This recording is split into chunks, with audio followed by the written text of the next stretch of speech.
প্রিয় দর্শকবৃন্দ, আসসালামু আলাইকুম। কেমন আছেন আপনারা? আশা করি আল্লাহর রহমতে ভালোই আছেন। যদি চ্যানেলটি ভালো লাগে অবশ্যই চ্যানেলটি সাবস্ক্রাইব করেন, পাশে থাকবেন। প্রতিদিনের মতো আজকে স্মার্ট একটি আপুকে আমার চ্যানেলে হাজির করেছি।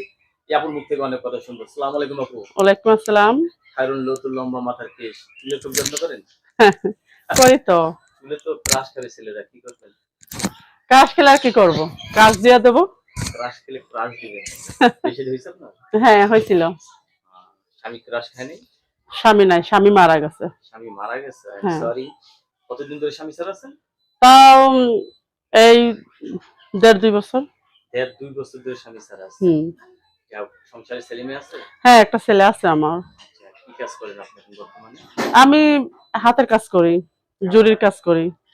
এই যে সংসার চলতেছে না? না, চলে না কোনো মতন আর কি, কষ্ট হয় অনেক।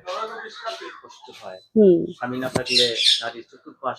হ্যাঁ, স্বামী না থাকলে তো অনেক কষ্ট একটা মেয়ের, অনেক। একটা বাচ্চা নিয়ে। সবথেকে বড় কষ্ট সমাজের কিছু লোকের আছে, কথা বলে, হুম। বাজে কথা বলে, ঠিক না? গরিবের বউ সবারই ভাবি হয়ে দাঁড়ায়। যাই হোক, আপনি নতুন করে সংসার করতে চাচ্ছেন না? হ্যাঁ। যেহেতু আপনার স্বামী নেই, অনেকের বউ মারা গেছে, বউ চলে গেছে, এরা যদি আপনাকে ভালোবেসে ঘরে তুলতে চায়, অবশ্যই। রাজি আছেন? হ্যাঁ, রাজি আছি। যদি একটা ভালো মনের মানুষ হয়, আমার দায়িত্ব নিয়ে আমার পাশে দাঁড়ায়, আমার ছেলেকে মেনে নিয়ে, আমার এক জায়গায় বিয়ে ছিল, সম্পূর্ণ সবকিছু জানে, যে আমার পাশে দাঁড়াবে একটা ভালো মনের মানুষ, আমি তাকে বিয়ে করব। এরকম একটা আমি ছেলে নতুন চাচ্ছেন? করে আমার জীবনটা আবার শুরু করব। হ্যাঁ, নতুন করে একটা জীবন শুরু করতে হবে। হ্যাঁ। নারীর জীবনের সবথেকে মূল্যবান জিনিস কি জানেন আপনি? নারীর থেকে একটা মূল্যবান, সব থেকে মূল্যবান সম্পদ তার স্বামী। স্বামী। সেই স্বামীটা কিন্তু আপনার নেই। নেই, আল্লাহ নিয়েই গেছে।